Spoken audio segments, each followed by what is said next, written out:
En el día de la fecha, 28 de diciembre de 2020, y siendo las 13:57, se reúne la mesa evaluadora conformada por los profesores doctora Silvia Schiaffino, doctor Marcelo Armentano e ingeniero Sebastián Vallejos, en encuentro virtual organizado por la Facultad de Ciencias Exactas, con el objeto de evaluar el examen final de la asignatura Proyecto Final correspondiente a la carrera de Ingeniería de Sistemas. El examen propuesto por la mesa examinadora es oral.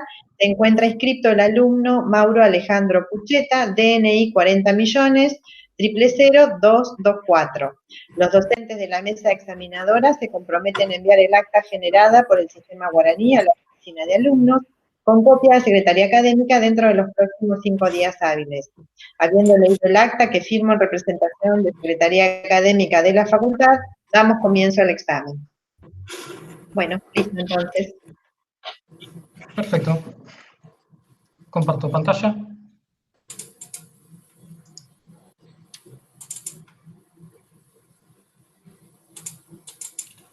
¿Se ve? Sí, sí. Perfecto. Bueno, bienvenidos a la presentación de mi proyecto final, tesis, titulada Estudio de factibilidad sobre Deep Learning aplicado a Brain-Computer Interfaces para detección de pensamientos abstractos del usuario, la cual fue dirigida por el doctor Alfredo Teixeira, el doctor Diego Alonso. El contenido de esta presentación se compone de 7 secciones, que son un reflejo de la estructura misma de la tesis, las cuales son el contexto, el objetivo y la solución propuesta, donde se habla un poco de cuál es esto que engloba la detección de pensamientos de un usuario. Luego se sigue con sistemas BCI de interfaces cerebro-computadora, en la cual se hace hincapié en los dispositivos de grabación de estas señales. A estas señales hay que procesarlas y decodificarlas, y esto se hace con algoritmos de aprendizaje profundo. Con esta información de estas secciones se procede a explicar los enfoques de solución propuestos, los cuales se aplican a distintos casos de estudio, que son de momento 4. De esa experimentación de casos de estudio se extraen resultados, y de esos resultados y de su análisis se extraen conclusiones. Finalmente, luego de las conclusiones surgieron algunas ideas de variantes, de técnicas y de cosas que se podrían haber hecho distintas, y se incluye entonces un apartado de trabajos futuros. Procedo con el contexto. Básicamente, a través de los años hubo un creciente aumento en la capacidad computacional de las máquinas, y hubo un avance en materia de lo que es interacción entre un usuario y una computadora. De tal manera que actualmente se está en un estado de que el usuario pueda manejar los distintos dispositivos sin necesidad de estar físicamente conectados a ellos. Un ejemplo de estos es el dispositivo Kinect, que captura gestos, y otra clase de dispositivos son los de captura de señales de ondas cerebrales. A estas señales se les aplica una etapa de procesamiento y clasificación, ya que el objetivo final es la decodificación de los pensamientos del usuario. Es un objetivo de la tesis dar una contribución a este área y a esta disciplina, de tal manera que pueda ser usado a futuro.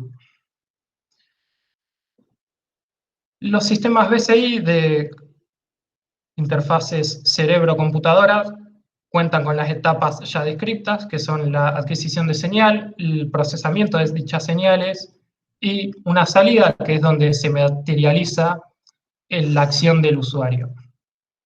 Sobre la primera etapa, la adquisición de señales, hay distintas maneras de capturar las ondas cerebrales. Una de estas es por resonancia magnética, y la otra es usando dispositivos de electroencefalografía, que son los utilizados en este trabajo. Los dispositivos de electroencefalografía se basan en la utilización de electrodos. Un ejemplo de esta clase de dispositivos es el Mindwave, que cuenta con un electrodo, el dispositivo Muse, que cuenta con 4 electrodos, el Insight, que tiene 5, y el Epoch, que tiene 14. Ahora bien, ¿cómo funcionan estos dispositivos? ¿Cómo funcionan los electrodos? Básicamente, cuando un usuario o una persona recibe un estímulo, ese estímulo viaja desde los órganos receptores, como pueden ser los ojos o los oídos, hacia la corteza cerebral. Y desde la corteza cerebral viaja a las distintas neuronas. Las neuronas normalmente en estado de reposo tienen un voltaje de menos 70 microvoltios. Cuando reciben este estímulo, que es nada más que una corriente de iones que tiene carga positiva, la neurona deja de estar en reposo y se produce esta diferencia de energía, de potencial, que es este pico que se muestra en la figura, de 30 microvoltios. Luego, cuando la neurona transmite el resto de la señal, vuelve a reposo y vuelve a los menos 70 microvoltios. Los electrodos justamente capturan esta diferencia de potencial. Una similitud que tienen los dispositivos mencionados es que son portables, funcionan a baterías, son de relativo bajo costo y adicionalmente son no invasivos, que quiere decir que un usuario para grabar señales de ondas cerebrales se los puede poner ubicando los electrodos en la cabeza, termina sus grabaciones y se lo puede quitar. Esto es a diferencia de técnicas más agresivas de dispositivos invasivos que básicamente requieren una operación para poner el electrodo en la cabeza. Ahora bien, los electrodos no se ponen en lugares aleatorios, sino que se ubican en concordancia con un sistema estandarizado que se llama 10-20. Por ejemplo, el NeuroSky, que tenía un solo electrodo, se ubica en la zona frontal de la cabeza, mientras que el dispositivo Epoch tiene los electrodos ubicados en distintas ubicaciones. A la derecha puse una imagen de los distintos lóbulos como referencia a dónde van ubicados los electrodos. Luego de la adquisición de estas señales se les debe aplicar un procesamiento, ya que si no es imposible la decodificación. Y dos pilares importantes de esto es la extracción de características y los algoritmos de clasificación. Bueno, ¿qué es una característica? Una característica se la define como una cualidad que representa un dato, o en este contexto, una señal de electroencefalografía. Y cabe destacar que una de estas señales puede tener distinto número de características. Hay 3 papers en la literatura que proponen ciertas características. Estos papers son un estudio de clasificación de estados mentales usando interfaces de cerebro-computadora basado en electroencefalografía. Otro paper es una revisión de extracción de características y evaluación de comportamiento en detección de ataques epilépticos usando electroencefalografía. Y clasificación EEG, que son las abreviaturas de electroencefalografía, basada en la energía logarítmica con redes neuronales para ataques epilépticos. Las características que proponen estos 3 papers en conjunto son las siguientes. Son la media, que es el promedio, la desviación estándar, que es otra medida estadística, skewness, que es una magnitud que mide los cambios bruscos, kurtosis, que mide la magnitud de esos cambios, la entropía de Shannon, que mide cuán predecible puede ser una señal, y el resto son el máximo mínimo, distancias euclidianas, algunas características basadas en cálculos logarítmicos, y finalmente la transformada de Fourier. La transformada de Fourier es un caso especial, ya que es un análisis de frecuencia. Dada una señal, como la roja que se expone en la figura, se aplica la transformada de Fourier para descomponerla en ondas más pequeñas de carácter sinusoidal. De esta manera se puede pasar de un dominio de microvoltios por tiempo a uno de frecuencia por amplitud. Y ya mismo con los valores de la transformada de Fourier se sirve para hacer una característica, y también se permite crear imágenes como la que se muestra en pantalla, que es un espectrograma. Con el conocimiento de estas características se explica la clasificación, y una clasificación es básicamente categorizar una muestra basada en sus cualidades, como bien pueden ser las características mencionadas anteriormente. Hay varias formas de plantear esta clasificación. En el estado del arte se usa Machine Learning, que es una familia de algoritmos los cuales aprenden a realizar una acción a través de la experiencia. Ejemplos de Machine Learning son el patrón de espacio común, el análisis de discriminante lineal y la máquina de vectores de soporte. Hay una subclase de algoritmos de Machine Learning, los cuales se denomina de Deep Learning, que se basan en la utilización de redes neuronales, que están compuestas por capas y que se ajustan al dato que les llega, de tal manera que pueden extraer ciertas características de forma automática y al final del proceso pueden reajustarse para entrenar de una manera mucho mejor. Ejemplos de Deep Learning son el perceptrón multicapa, las redes convolucionales y las recurrentes y residuales.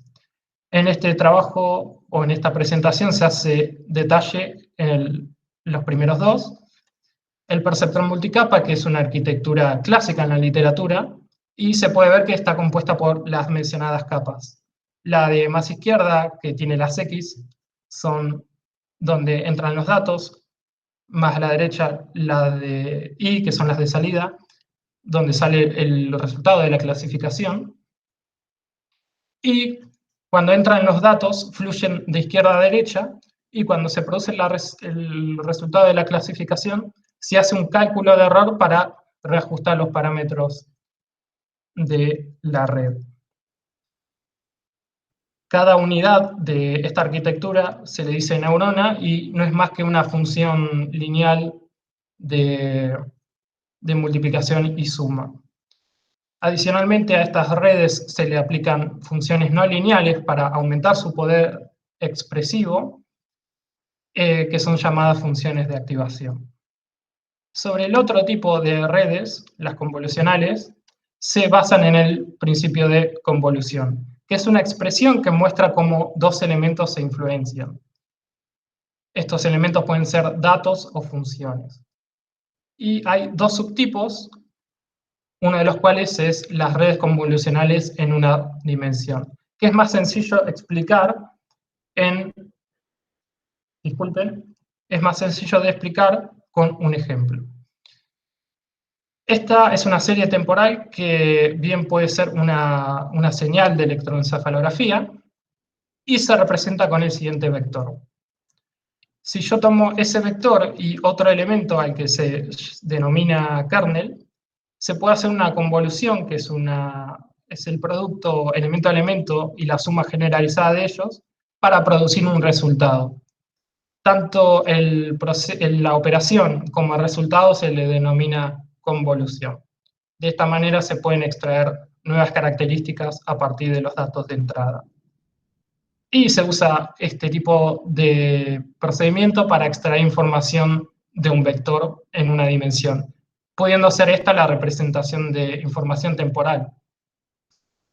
El otro tipo de redes convolucionales es de dos dimensiones y el concepto es similar, más bien si no el mismo, solo que se aplican a datos que tienen una estructura en dos dimensiones o matriciales.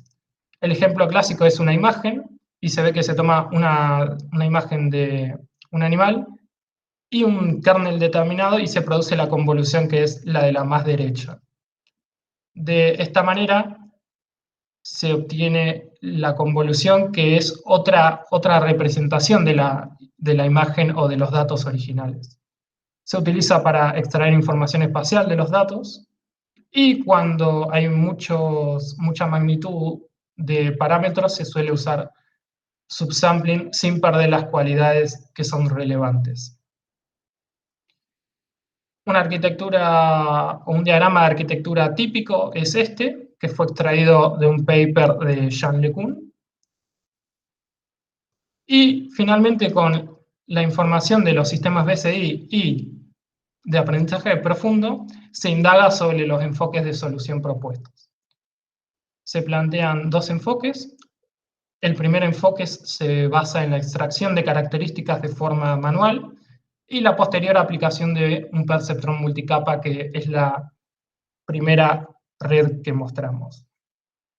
El segundo enfoque es distinto, se basa en extraer las características de forma automática, y la posterior aplicación de un modelo multientrada.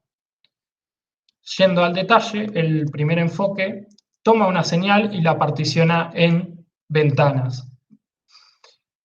Por ejemplo, si se tienen 256 mediciones, se pueden hacer 4 ventanas de 64, o 8 ventanas de 32, o 16 de 16.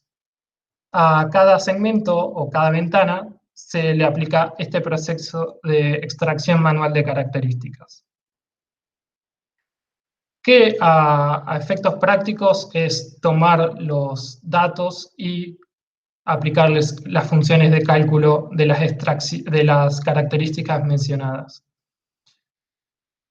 Este proceso produce miles de características y no todas aportan el mismo nivel de información, por lo cual se seleccionan las mejores, y esas mejores características sirven de entrada para el modelo de clasificación. El segundo enfoque es distinto. Toma una señal y se le aplican transformaciones de representación, de tal manera que se puede obtener información temporal de una dimensión, de un electrodo, y también información espacial de 2 dimensiones. Esta información espacial de 2 dimensiones es una propuesta de un paper que se llama El sentido detrás de las representaciones espaciotemporales para detección de intención de un humano. Y básicamente propone que en un instante de tiempo se tiene la información de todos los electrodos, y con esa información se puede confeccionar una matriz que aporta la información de la posición relativa de los distintos electrodos. Y en caso de que no existan los electrodos, porque por ejemplo con el EPOC vemos que en la mitad de la cabeza no hay dispositivos, cuando hay ausencia de electrodos se pone un 0. Con estas representaciones se alimenta un modelo multientrada que básicamente tiene 2 ramificaciones, una para convolucionales de una dimensión y otra para la de 2 dimensiones, y luego confluyen para realizar la clasificación. Estos enfoques se aplican a diversos casos de estudio, pero me parece coherente mencionar que existen distintos tipos de problemas los cuales estos casos de estudio pertenecen. Un tipo de problemas es el de estados mentales, en que se refiere a cómo se siente el usuario y demás. Un ejemplo de este caso de estudio, trabajado en esta tesis, es el de relajación y concentración. Otro tipo de problemas es el de imaginación motriz, en el que un usuario imagina que está moviendo una parte de su cuerpo y eso impulsa una respuesta neuronal como si realmente estuviera moviendo su cuerpo. No hay casos de estudio de este tipo. Y el último tipo de problemas es el de pensamientos abstractos, que generalmente son conceptos o ideas aprendidas. Por ejemplo, imaginación numérica y neuromarketing. Pasamos a la descripción de los casos de estudio. El primero es de imaginación numérica. Son básicamente muestras de pensamiento sobre números del 0 al 9, grabadas en un lapso de 2 segundos. Este conjunto de datos es externo, fue grabado por David Vivancos entre 2014 y 2015 con los dispositivos Mindwave Muse, Insight y Epoch, que son los dispositivos mencionados en unas filminas anteriores. Y un ejemplo de dicha muestra es la siguiente, que venimos trabajando en los distintos ejemplos. Un caso de estudio que se extrae del anterior es el de relajación y concentración, ya que el conjunto de datos de David Vivancos cuenta con muestras en las que se está activamente concentrando en un número y muestras en las que él describe que está en un estado de relajación o no estando activamente pensando en un número.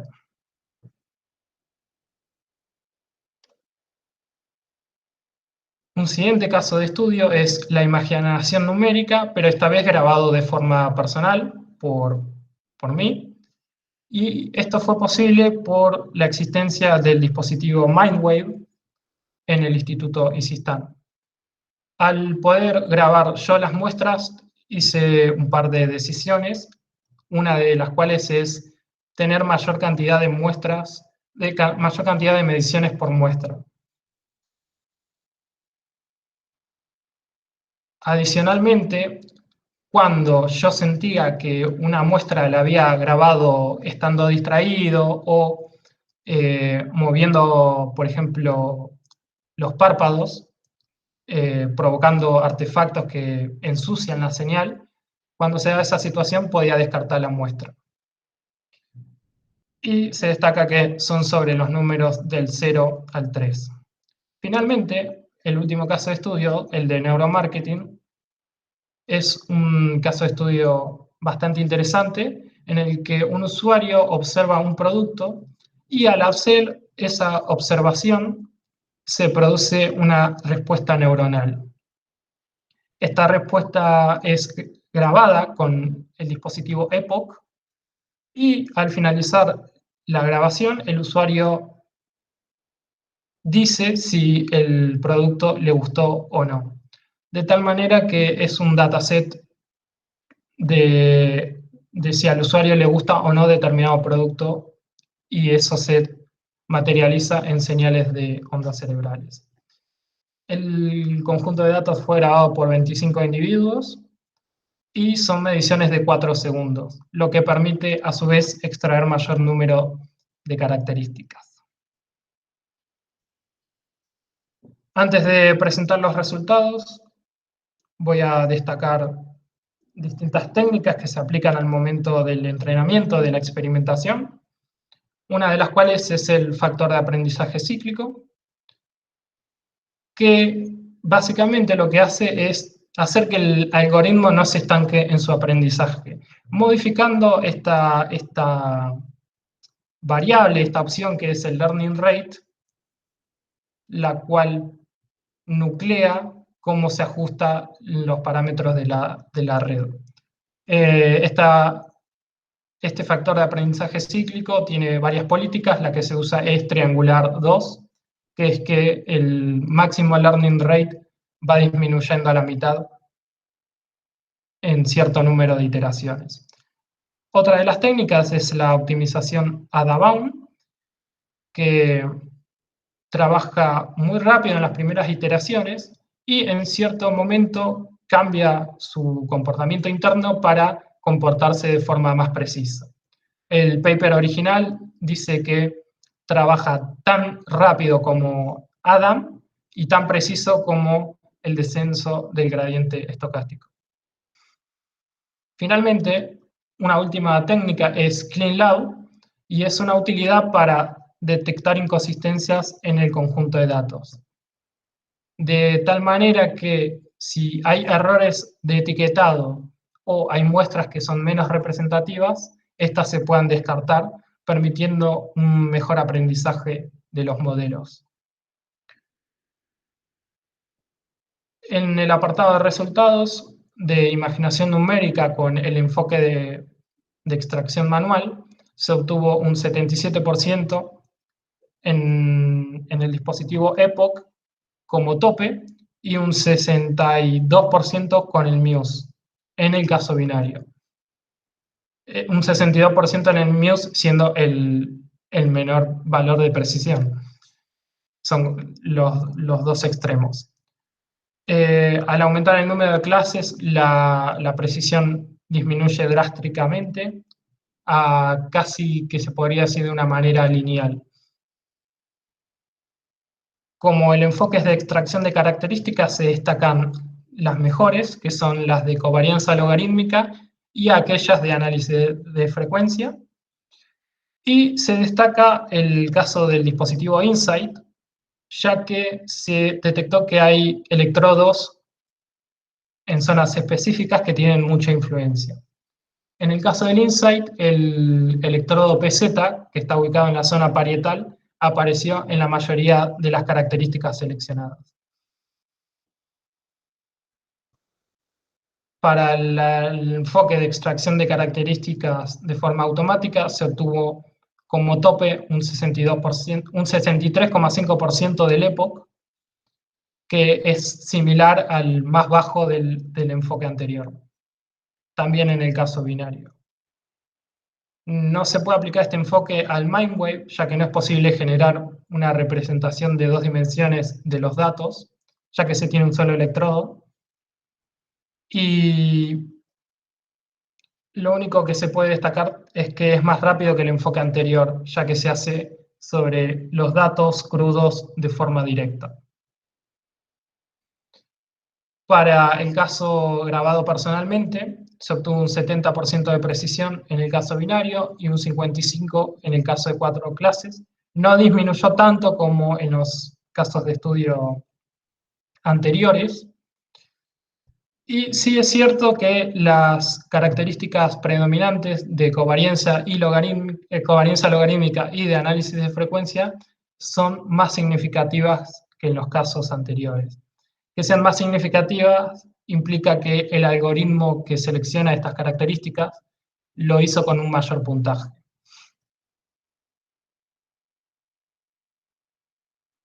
Los resultados para el caso de estudio de relajación versus concentración, se obtuvo un 87% de precisión para el Mindwave, alrededor del 95% para el Muse y 99% para el Epoch, para el enfoque de extracción manual. La característica seleccionada más predominante es nuevamente la covarianza logarítmica, pero se destaca que siempre es sobre un electrodo específico. Esto quiere decir que es suficiente un electrodo para solucionar este tipo de problemas y que variando su posición a lo largo de la cabeza se pueden obtener distintos valores de precisión. Para el enfoque de extracción de características automático se logró un 98% de precisión para el dispositivo Muse. Y finalmente los resultados para el neuromarketing se obtuvo un 71% de precisión, aumentando a 88,6% al usar CleanLab.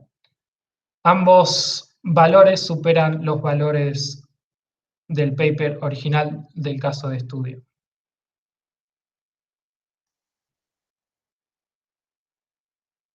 A diferencia de los casos de estudio anteriores, aparece la entropía de Shannon como característica predominante. Y esto es positivo porque refleja que la señal se comporta de una manera relativamente predecible en diversos instantes de tiempo. Cosa que por ahí no sucedía con el caso de imaginación numérica, ya que daba muestras que parecen ser mucho más caóticas. Del neuromarketing se puede hacer un subcaso de estudio que consiste en entrenar los modelos con las muestras de 24 personas y validar el resto con los datos de una sola persona.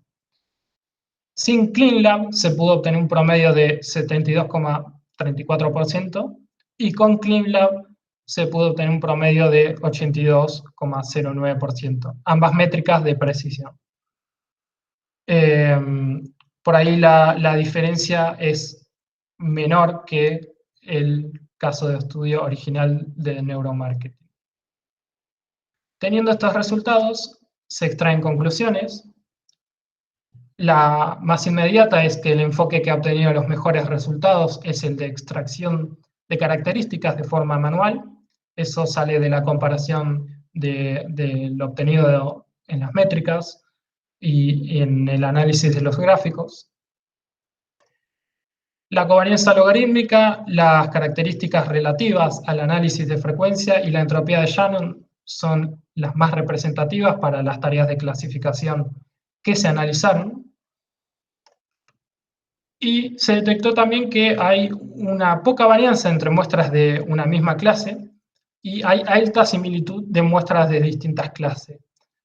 Esto provoca que haya un segmento de muestras que son poco representativas y que en general el algoritmo no puede aprender tan bien. Para solventar esta situación se utiliza CleanLab, removiendo los errores de etiquetado y de muestras que puedan ser disruptivas para ese proceso de aprendizaje.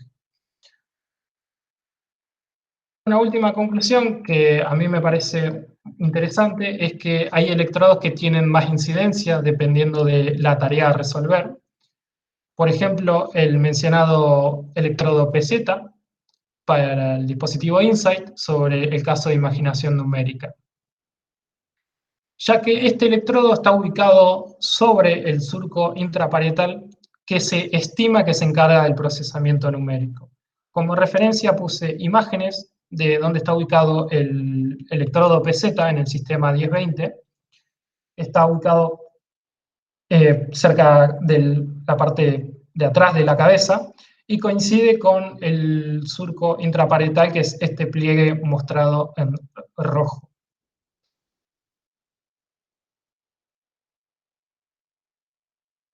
De estas conclusiones surgen nuevas ideas de implementación, nuevas variantes y nuevas técnicas. Una de las primeras que se pensó fue la aplicación de AdaBoost, que es un meta-algoritmo que toma clasificadores binarios para construir un clasificador más fuerte. Esto es frente a la situación de que aumentar el número de clases en un mismo modelo, en una misma instancia de entrenamiento, provoca que haya un decremento bastante notable de la precisión. Otro posible trabajo a futuro es la aplicación de Wavelet como característica para la extracción manual. La aplicación de Wavelet es otra forma de hacer análisis de frecuencia. Por ejemplo, la transformada de Fourier descompone las señales usando ondas sinusoidales y se plantea que, ¿por qué no usar otro tipo de familias de funciones? Y justamente eso es la aplicación de Wavelet. Esta, por ejemplo, es Morlet Wavelet. Existe la Wavelet de Shannon. Hay otra que se llama sombrero mexicano. Todas estas son distintas opciones que son posibles de configurar en una instancia de experimentación. Y finalmente, un posible trabajo a futuro es la confección de un casco personalizado basado en esta conclusión de que un electrodo tiene más incidencia que otro dependiendo el problema que se quiera resolver. Por ejemplo, si yo quisiera resolver este problema de imaginación numérica nuevamente, confeccionaría un casco que tenga la mayoría de los electrodos ubicados en la zona parietal. Es decir, no siguiendo el estándar del sistema 1020. Con eso finaliza mi presentación. Muchas gracias por su atención y abro el espacio de preguntas.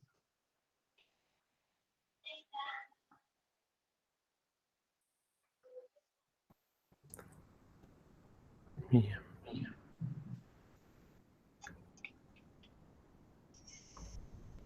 ¿Quieren que arranque yo? Primero las damas.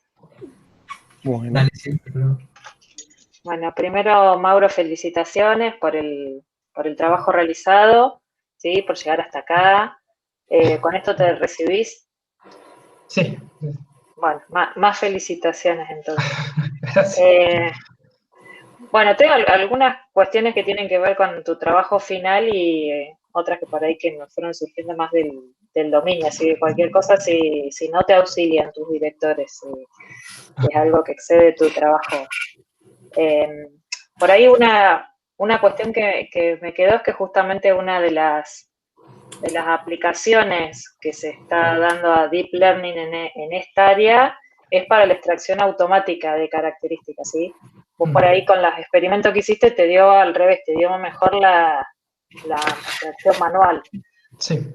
¿Por qué crees que fue? ¿Por ahí probando otras arquitecturas o, no sé, otro tipo de redes, no sé, recurrentes por ahí en vez de convolucionales? O sea, igual, por lo que estuve mirando, el 40% de los trabajos usan redes convolucionales y un porcentaje bastante más chico empezaron a trabajar con redes neuronales recurrentes justamente por el tema de la información temporal. ¿Qué te parece que por ahí se podría mejorar o para ir por ese lado? Perfecto. Hubo un conjunto de técnicas que se probaron y no habían dado los resultados, de las cuales utilizan redes residuales y redes recurrentes. No lo incorporé en la presentación por un tema de temor con el tiempo. Y en la experimentación dio que no habían dado los resultados que se esperaban. Y siendo estas las últimas apariciones de arquitecturas, tanto para redes residuales como para redes recurrentes, se determinó que... Claro, por ahí puede ser por el tipo de datos también con el que trabajaron. ¿El de series temporales? ¿O Sí. como del dominio?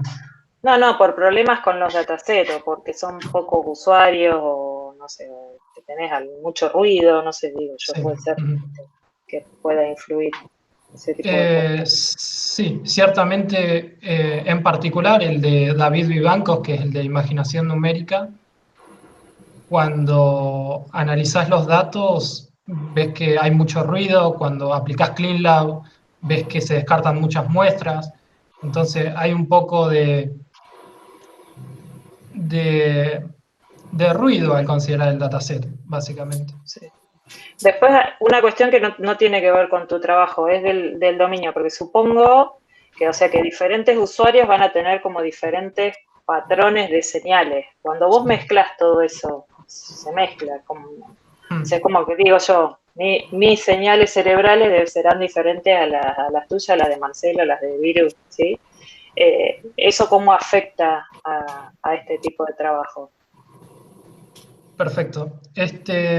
Bueno, con la prueba del neuromarketing, que era de 25 individuos, como que se obtuvo buenos resultados y por eso se creía que las técnicas eran como independientes de la persona. Lo que sí es cierto que los resultados son distintos dependiendo del individuo. Esto ciertamente afecta y sí, es un factor a tener en cuenta cuando se hace la experimentación. Por eso se plantea esta existencia de dos casos de estudio, ¿no? Porque, por ejemplo, el más bajo de los resultados del neuromarketing daba casi 50%, que es un poquito mejor que un clasificador aleatorio. Sí. Así que es una existencia, es un problema del dominio y hay que seguir investigando para encontrar características que por ahí sean más independientes de las personas. Bien. Después una última pregunta. Vos para clasificación, eso se me pasó a mí. ¿Dividís en training y testing o hacés alguna etapa también de validación para ajustar parámetros o no? Sí, hay una división de training y validación. Y también se usa, en los casos que se usa CleanLab, se usa K-Cross Validation. Sí. Para calcular, bueno, con ese procedimiento se calculan las que pueden ser muestras erróneas y luego se descarta. Así que sí se hace el split de training y validación, y adicionalmente se hace cross validation. Bien. Bueno, yo nada más. Muchas felicidades para este lindo fin de año, sí, con Titi. Bien, ¿sigo yo, Marce, o crees? Como quieras, sí. Sí, Bien, siempre lo vamos. dejamos a Marce para lo último, entonces no pregunta nada. Claro. Claro. Bien, bueno, Lo más difícil. muy lindo trabajo, bien escrito el informe. Una linda forma de cerrar el año, creo yo. Yo tenía dos preguntas / curiosidades, capaz. Estaba viendo que en el experimento, cuando en la parte de identificar si estaba concentrado o relajado el usuario, el segundo enfoque propuesto, desde los dos enfoques que vos proponías, el segundo dio resultados en MUS, pero no llegó a obtener resultados o no llegó a aprender nada en Epoch. Sí. ¿Por qué crees vos que se dio esa situación? ¿Demasiadas variables o demasiadas entradas? Perfecto. ¿Poco dataset? No creo que sea un problema con la cantidad de muestras. Yo intuyo que es un problema más de la cantidad de electrodos y ese enfoque. Es un hecho que ese enfoque tenía problemas cuando uno incorpora más electrodos, y al tener 14 electrodos el Epoch, como que simplemente hay demasiado ruido de distintas señales. Bien, perfecto. Me imaginaba que iba por ese lado, pero quería consultarte a ver qué opinabas. Y la otra consulta que tenía era, hablando justo de ruido, bueno, vos recién lo estabas mencionando, el dataset del primer dataset de dígitos que vos usás, ¿David era el nombre? David Sí, Vivan. David Vivancos. Te quería preguntar, porque evidentemente leyendo el informe se planteaba que presentaba mucho ruido, había algo extraño con ese dataset. Quería preguntarte si habías encontrado, incluso te dabas, comparado con los otros datasets, ese dataset da menor precisión. Entonces, quería consultar si habías encontrado referencias de ese dataset o algo en artículos para ver qué reportaban los demás trabajos, si es que habías encontrado algo, porque a lo mejor no había demasiado. Sí. Más allá de los papers citados que hacen unas investigaciones similares, se destacan en esos mismos papers que es un dataset particularmente complejo de clasificar, pero nunca mencionan explícitamente que tenga demasiado ruido. Está bien. Pero sí me acuerdo una frase de uno de los papers que decía que había muy poca ganancia de información cuando se querían ver las características. Y eso es una manera media indirecta de decir que el dataset no es muy, me sale decir palpable, no es muy ideal para la tarea de clasificación de este problema. Bien, perfecto. O sea, otros autores reportaban también problemas con ese dataset o dificultades. Sí. Perfecto. No, esas eran mis dos curiosidades, mis dos consultas. Muy bien trabajo, felicitaciones de nuevo. Gracias. Y lo dejo a Marcelo. Bueno, me sumo a las felicitaciones. No creo que no lo dijeron también por el informe que está muy bien escrito y fácil de seguir. Por ahí en estos temas muchas veces se van mucho con cuestiones técnicas y se empieza a perder de lo que vos haces con respecto a lo que es el estado del arte. Y eso, bueno, está muy bien puesto en el informe. Y después, bueno, a ver, acá me quedaron unas dos preguntitas. Los casos de estudio, ¿cómo los eligieron? ¿Fue lo que había? ¿Los seleccionaron? Ok, esa es una buena pregunta. Porque no es que hay abundancia de datasets, pero hay muchos que están con formato de MATLAB, hay otros que están en un formato europeo que hay que parsear, y como que la premisa era ver qué se podía hacer de los datos como crudos, ¿no? Entonces ya se eligieron datasets que te brindaban la información como sale del dispositivo, ¿no? Que son Bien. mediciones de microvoltios. O es una medición de microvoltios modificada con la representación del dispositivo, que a efectos prácticos es la salida que sale del dispositivo. Había muchos datasets que ya te dan las características. Hay otros datasets que ya vienen modificados con ellos le aplicaron normalización de tal estilo y demás. Así que se optó por una opción que maximice la flexibilidad, ¿no? Para permitir Claro, pero no estar muchas limitado a eso. opciones. Claro, exactamente. Bien. Bien, sí, decime. Sí, no, bueno, que aparte que el de neuromarketing era particularmente interesante. Sí, eso te iba a decir, es el que más me parece interesante. Aplicado al tema que ustedes pusieron al principio de interacción, ¿no? Humano-computadora. Bien, y la otra, a ver, bueno, ustedes propusieron ahí entonces dos enfoques.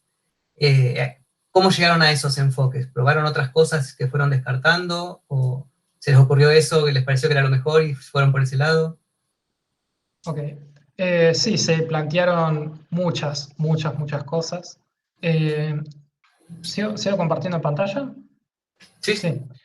No lo puse en la presentación porque eso llevaba a que la presentación crezca bastante porque había que explicar varias cosas, pero en el capítulo de técnicas, una de las cosas que se probó que parecía coherente e interesante es esto de crear espectrogramas y escalogramas y convolucionales arriba de estas imágenes para extraer las características y hacer la clasificación. Y se probó eso que era complejo, y de este procedimiento se usa ResNet, que son residuales, MLSTM, que es para recurrentes en varias variables. Se probó todo eso, se probaron arquitecturas personalizadas que se me ocurrían a mí también. Por ahí no tienen mucho peso científico, una arquitectura que pueda proponer yo, pero estaba la experimentación hecha, ¿no? ¿Por qué no? Así que, bueno, en comparación a los últimos avances como las que se mencionaron, por ahí no era tan citable. Pero se probaron como alternativa, porque podía dar. Y se probaron distintas variantes de arquitectura, un montón de optimizadores, regularizadores y demás, y bueno, en un punto lo que surgió era esto, y andaba y funcionaba, y se obtenían buenos resultados. Bien, bueno. No quiero decir que era una batalla para obtener resultados, pero hubo ciertas semanas que estaba particularmente bloqueado en que había técnicas que no se aprendían, ¿no? Que no reportaban resultados. Que no, claro, sí, sí. Y bueno, se me ocurrió otra ahí cuando estabas contestando. ¿Qué equipamiento usaste para hacer las pruebas? Hubo un tiempo que usé el que está allá en la universidad, Ajá. conectándome de remoto. Algunas pruebas las hice con Colab, para si no comía recursos de gusto, eran más que nada los gráficos, estas pruebas estas pruebas las hice en Colab. Sí. Así no transfería muchos datos, era más engorroso. y cierto número de pruebas los hice en mi máquina personal. Bien. Más que nada los de procesamiento, las que tenían extracción manual de características, porque el peso grosso de ahí era ese preprocesamiento. Después la experimentación con el modelo de aprendizaje profundo era relativamente barato de hacer. O por lo menos mi máquina se lo bancaba. Bien, bueno, no tengo más preguntas. Te felicito de nuevo y bueno, ahora que deliberar la nota. Entonces, Perfecto. Me desconecto, muteo. Angélica, ¿cómo hacemos? Sí, acá estoy, estaba escuchando, que ya terminaban. Bueno, salimos unos minutitos, no sé en cuánto regresamos. Ok, Sí, perfecto. 48. 5 minutitos. 5. Sí, sí. Bueno, en 5 volvemos entonces. Hasta luego. Perfecto, gracias.